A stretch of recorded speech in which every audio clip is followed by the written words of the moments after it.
Hello, dear friends. Once again, the world's spotlight is on Donald Trump. Last night, the US president made yet another bold move, slapping high tariffs on global trade. Calling it a historic day and even dubbing it America's Independence Day, Trump is reshaping economic relations in ways that could shake the world. But here's the bad news. These tariffs aren't just an American issue, they have global consequences. The European Union and China are already preparing retaliatory measures, and Trump, in his signature style, has warned, "If they hit us back, we'll go even higher." If he follows through, we could be on the brink of a full-scale trade war. So, what does this mean for the world? Shrinking international trade, rising inflation, and economic slowdowns, not just in affected nations, but even in the United States itself. Some economists warn this could lead to stagflation, a dangerous mix of stagnant growth and rising prices. Trump isn't one for gradual changes. He thrives on spectacle. His sudden radical decisions create shockwaves which may bring short-term political gains, but long-term economic risks. The fallout will be felt worldwide, including in Turkey, where fluctuations in the dollar and rising US interest rates could impact your everyday expenses. But before we break down the specifics of these tariffs, let's step back and understand Trump's worldview. Simply listing events isn't enough. We need to analyze why he does what he does. Many dismiss him as reckless, but there's a philosophy behind his moves. For decades, the world has viewed the United States as a dominant force, militarily, economically, and politically. Many believe America has benefited from a system that allows it to profit while others struggle. But Trump sees things differently. According to him, America isn't the exploiter, it's the victim. He believes the United States has been taken advantage of by its own allies, Europe, Japan, South Korea, Canada, and Mexico.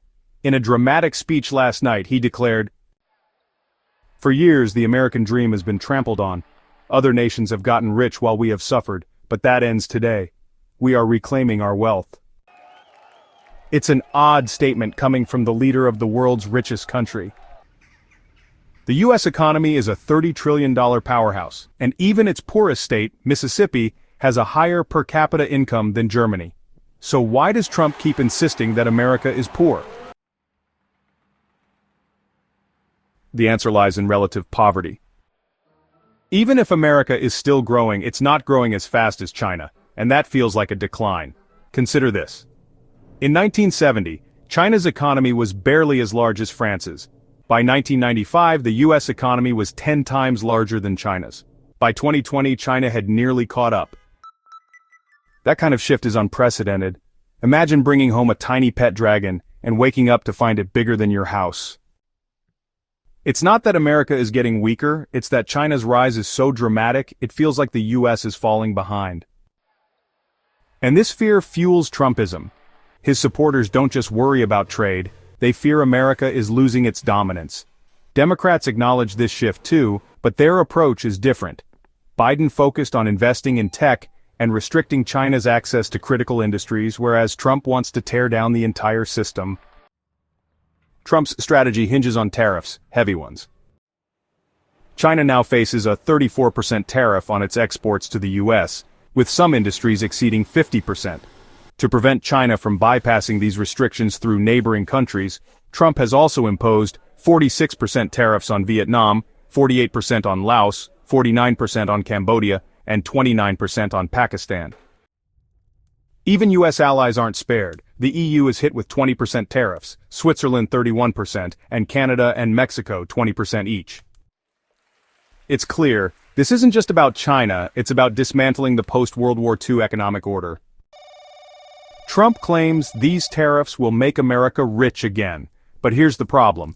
The United States already controls the world's reserve currency and essentially prints money in exchange for real goods. Tariffs won't change that dynamic. Manufacturing isn't coming back to the United States the way Trump envisions. Labor shortages and high costs make it impractical. The biggest winners of globalization, tech giants like Nvidia and Microsoft, won't suddenly pivot to making cars and textiles just because Trump imposes tariffs. More importantly, China didn't rise through tariffs. It rose through strategic investments in infrastructure, education, and industrial planning. Trump's approach of raising barriers without a clear development plan could backfire, potentially even weakening the US dollar's dominance. Trump isn't just fighting a trade war, he's trying to reshape the global economic system. But his plan lacks a clear endgame. Without a new structure in place, tearing down the old system could leave America weaker, not stronger. This is just the beginning. The trade war is here to stay and its effects will unfold over time. We'll continue analyzing it in future discussions. If you found this analysis insightful, don't forget to hit that like button. It really helps spread the word. And if you want to stay ahead of the curve on global events, make sure to subscribe and turn on notifications. We've got plenty more to dive into and you won't want to miss what's coming next. See you in the next episode.